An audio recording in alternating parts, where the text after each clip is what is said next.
Hey, it's Dwight Cliff Jr. here with Cliff's Construction, back on site at our ADU build for some very awesome clients here in central Indianapolis. And so, y'all, we're finally on the finishes. I know I say this a lot, but this is the downhill stretch of the project. This is where everything kind of comes together.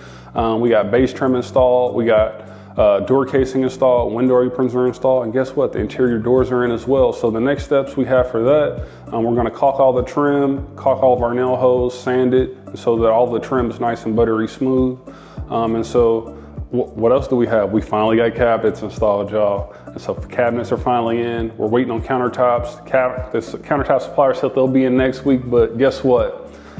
It's the holidays, so hopefully we get them in next week. But however, if we get it in next week or we don't, I'll make sure to keep our client updated with progress on that and make sure we get that as soon as we can and get those installed. And so really looking forward to wrapping this project up, bringing it to our clients so that they can enjoy this project here.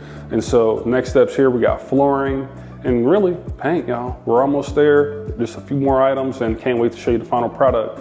And if you're in the Indianapolis area, you're looking to have a new ADU built, please go to our website right now at www.cliffsconstruction.com.